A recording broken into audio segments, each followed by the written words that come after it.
2 ವರ್ಷಗಳ ಹಿಂದೆ ಸುರತ್ಕಲ್ ಟೋಲ್ ತೆರವಿಗೆ ನಡೆದ ಅನಿರ್ದಿಷ್ಟ ಅವಧಿ ಹೋರಾಟದ ಬಳಿಕ ಟೋಲ್ ತೆರವಾಗಿತ್ತು. ಈಗ ಕರ್ನಾಟಕ ಕೇರಳ ಗಡಿಯಲ್ಲಿರುವ ತಲಪಾಡಿ ಟೋಲ್ ವಿರುದ್ಧ ಜನಾಕ್ರೋಶ ಭುಗಿಲೆದ್ದಿದ್ದು, ವಿನೂತನ ಹೋರಾಟಕ್ಕೆ ಜನ ಮುಂದಾಗಿದ್ದಾರೆ. ಜನರ ಈ ಹೋರಾಟಕ್ಕೆ ಕೇರಳ ಸರ್ಕಾರ ಕೂಡ ಬೆಂಬಲ ನೀಡಿದ್ದು, ಗಡಿನಾಡ ಕನ್ನಡಿಗರ ಬೆನ್ನಿಗೆ ನಿಂತಿದೆ. ಗಡಿನಾಡ ಕನ್ನಡಿಗರಿಗೆ ನಿಲ್ಲದ ಸುಂಕ ವಸೂಲಿ ಸಂಕಟ. ಸುಂಕ ತಪ್ಪಿಸಲು ಜನರಿಂದ ತಯಾರಾಯಿತು ಮಾಸ್ಟರ್ ಪ್ಲಾನ್. ಜನರ ಮಾಸ್ಟರ್ ಪ್ಲಾನ್ಗೆ ಬೆಂಬಲ ನೀಡಿದ ಕೇರಳ ಸರ್ಕಾರ. ಹೌದು, ಕರ್ನಾಟಕ ಕೇರಳ ಗಡಿಭಾಗ ಮಂಗಳೂರಿನ ತಲಪಾಡಿಯ ಟೋಲ್ ಗೇಟ್ ವಿರುದ್ಧ ಗಡಿನಾಡ ಕನ್ನಡಿಗರು ತಿರುಗಿ ಬಿಟ್ಟಿದ್ದಾರೆ.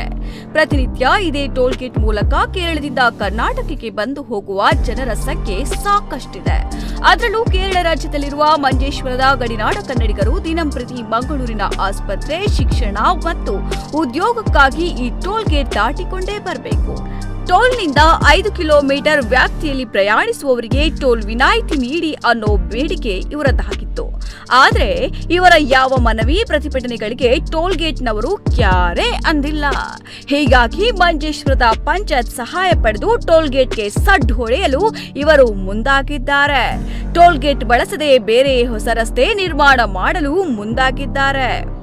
ಮಂಜೇಶ್ವರದ ಜನರು ತಲಪಾಡಿ ಟೋಲ್ ಗೇಟ್ ಪಾಸುವಾಗಿ ಹೋಗಬೇಕಾದ್ರೆ ಇನ್ನೇನು ಇವರಿಗೇನು ದೊಡ್ಡ ಮೊತ್ತೇನು ನಷ್ಟ ಆಗೋದಿಲ್ಲ. ಟೋಲ್ನವರಿಗೆ ದೊಡ್ಡ ಮೊತ್ತೇನು ನಷ್ಟ ಆಗೋದಿಲ್ಲ. ದಿವಸಕ್ಕೆ ಒಂದು 100-200 ವಾಹನಗಳು ಮಾತ್ರ ಹೋಗ್ತದೆ. ಅವಶ್ಯವಾಗಿರೋರು ಮಾತ್ರ ವಾಹನದಲ್ಲಿ ಹೋಗ್ತಾರೆ. ಹೆಚ್ಚು ಕಮ್ಮಿ 100-125 ವಾಹನಗಳು ಹೋಗ್ಬೋದು ಅಷ್ಟೇ. ದಿವಸಗಳು ಅದು ದೊಡ್ಡ ನಷ್ಟ ಬರೋದಿಲ್ಲ ಅವರಿಗೆ. ಆದ್ದರಿಂದ ಅವರಿಗೆ ನಮಗೆ ಇದನ್ನು ಫ್ರೀಯಾಗಿ ಮಾಡಿ ಕೊಡ್ಬೋದಿತ್ತು. ಆದರೆ ಮೊದಲು ಇದ್ದದ್ದನ್ನು ಏಕಾಏಕಿ ನಿಲ್ಲಿಸಿದ್ದಾರೆ ಅಷ್ಟೇ. 5 ಕಿಲೋಮೀಟರ್ ವ್ಯಾಪ್ತಿಯಲ್ಲಿ ನಮಗೆ ಮಂಜೇಶ್ವರ ಬರ್ತದೆ, ಸೋಮೇಶ್ವರ ಉಚ್ಚಿಲ ಬರ್ತದೆ. ಸೋಮೇಶ್ವರ ಉಚ್ಚಿಲದವರಿಗೆ ಇಲ್ಲ, ಇಲ್ಲಿ ಸೋಮೇಶ್ವರ ಸಂಕೋಳಿಗೆವರೆಗೆ ಬರ್ತದೆ. 5 ಕಿಲೋಮೀಟರ್ ವ್ಯಾಪ್ತಿ ಕೇರಳಕ್ಕೆ ಬಿಡಿ, ಕರ್ನಾಟಕ ಸರಿಯಾಗಿ ಕೊಡಬೇಕಿತ್ತು. ಸೋಮೇಶ್ವರಕ್ಕೆ ಕೊಡಿದ್ರು. ನಾನು ನಿಂತಂಥ ಬಲಬದಿಯ 500 ಮೀಟರ್ ದೂರದಲ್ಲೇ ಸೋಮೇಶ್ವರ ಪಂಚಾಯತ್ ಇರುವಂಥದ್ದು. ಆದರೆ ಇವರು ತಲಪಾಡಿಗೆ ಕೊಡ್ತಾ ಇದ್ದೇವೆ ಅಂತೇಳಿ 1 ಕಿಲೋಮೀಟರ್ ಮಾತ್ರ ಕೊಟ್ಟು ಒಂದು ಪಂಚಾಯತಿನ ಹೆಸರನ್ನು ಇವರು 5 ಕಿಲೋಮೀಟರ್ ಕೊಡ್ತಾ ಇದ್ದೇವೆ ಅಂತ ಹೇಳ್ತಾ ಇದ್ದಾರೆ. 5 ಕಿಲೋಮೀಟರ್ ಕೊಡ್ತಾ ಇಲ್ಲ, 1 ಕಿಲೋಮೀಟರ್ ಕೊಡ್ತಾ ಇದ್ದಾರೆ. ಹೈವೇಯಲ್ಲಿ ಕೇಸಿ ರೋಡಿಗೆ ಇಲ್ಲಿಂದ ಇರುವುದು 1 ಕಿಲೋಮೀಟರ್. ಕೇಸಿ ರೋಡ್ ಬರುವಂಥದ್ದು ಉಚ್ಚಿಲ ಸೋಮೇಶ್ವರ ಪಂಚಾಯತ್, ಅಲ್ಲಿಗೆ ಅವರು ಫ್ರೀಯಾಗಿ ಕೊಡ್ತಾ ಇಲ್ಲ. ಅದು 5 ಕಿಲೋಮೀಟರ್ ವ್ಯಾಪ್ತಿಯಲ್ಲಿ ಹೋಯ್ತು. ಹಾಗಾದರೆ ಇದು ದ್ರೋಹ ಮಾಡುವಂಥದ್ದು.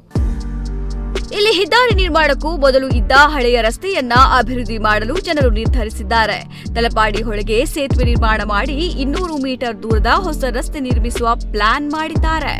ಅಭಿವೃದ್ಧಿಪಡಿಸಬೇಕಾದ ಜಾಗ ಕೇರಳದ ಮಂಜೇಶ್ವರ ಗ್ರಾಮ ಪಂಚಾಯತ್ ವ್ಯಾಪ್ತಿಯಲ್ಲಿ ಇರುವ ಕಾರಣ ಇದಕ್ಕೆ ಕೇರಳ ಸರ್ಕಾರ ಕೂಡ ಬೆಂಬಲ ನೀಡಿದೆ. ಮಂಜೇಶ್ವರ ಗ್ರಾಮ ಪಂಚಾಯತ್ನಿಂದ ರಸ್ತೆ ನಿರ್ಮಾಣದ ಜಾಗದ ಸರ್ವೆ ಮತ್ತು ಸೇತುವೆ ನಿರ್ಮಾಣ ಯೋಜನೆಗೆ ಅಂದಾಜು ಪಟ್ಟಿ ಸಿದ್ಧಪಡಿಸಲಾಗಿದೆ. ಕೇರಳದ ಮಂಜೇಶ್ವರ ಶಾಸಕರ ನಿಧಿ ಹಾಗೂ ಸಂಸದರ ನಿಧಿ, ಪಂಚಾಯತ್ ನಿಧಿ ಬಳಸಿ ರಸ್ತೆ ನಿರ್ಮಾಣ ಮಾಡಿ ರಾಷ್ಟ್ರೀಯ ಹೆದ್ದಾರಿಗೆ ಪರ್ಯಾಯ ಬೈಪಾಸ್ ರಸ್ತೆ ನಿರ್ಮಾಣದ ಪ್ಲಾನ್ ಮಾಡಿದ್ದಾರೆ. ನಾವು ಕರ್ನಾಟಕದಿಂದ ಬಂದು ಕೇರಳದಲ್ಲಿ ವ್ಯಾಪಾರ ಮಾಡುವವರು. 5 ಕಿಲೋಮೀಟರ್ ವ್ಯಾಪ್ತಿಯಲ್ಲಿ ಇದ್ದೇವೆ ನಾವು. ನನ್ನದು ಮನೆ ಉಚ್ಚಿಲದಲ್ಲಿ, ಆದರೆ ನನ್ನದು ಬಿಸ್ನೆಸ್ ಇರೋದು ಉದ್ಯಾವರ ಮಾಡದಲ್ಲಿ. ಅಲ್ಲಿಗೆ ಇರುವಂಥದ್ದು 2 ಕಿಲೋಮೀಟರ್ ಈ ಕಡೆ, 4 ಕಿಲೋಮೀಟರ್ ಇರುವಂಥದ್ದು.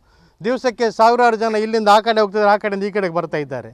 ಆದರೆ ಇದು ಟೋಲ್ ಲೋಕಲ್ಸಿಗೆ ಫ್ರೀಯಾಗಿ ಕೊಡಲೇಬೇಕಿತ್ತು, ಇವರು ಕೊಡ್ತಾ ಇಲ್ಲ.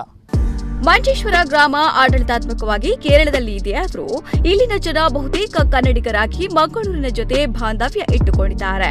ನಿತ್ಯ ಟೋಲ್ ಗೇಟ್ನಲ್ಲಿ ಸುಂಕ ಪಾವತಿಸಿ ಸಾಕಾಗಿ ಹೋಗಿರುವ ಇವರು ಇದೀಗ ಪರ್ಯಾಯ ರಸ್ತೆ ನಿರ್ಮಾಣಕ್ಕೆ ಮುಂದಾಗಿದ್ದಾರೆ. ಆದರೆ ಇದಕ್ಕೆ ರಾಷ್ಟ್ರೀಯ ಹೆದ್ದಾರಿ ಪ್ರಾಧಿಕಾರ ಯಾವ ರೀತಿ ಪ್ರತಿರೋಧ ನೀಡುತ್ತದೆ ಅನ್ನೋದನ್ನ ಮಾತ್ರ ಕಾದು ನೋಡಬೇಕಾಗಿದೆ. ಬ್ಯೂರೋ ರಿಪೋರ್ಟ್, ನಮ್ಮ ಕುಡ್ಲ 24/7.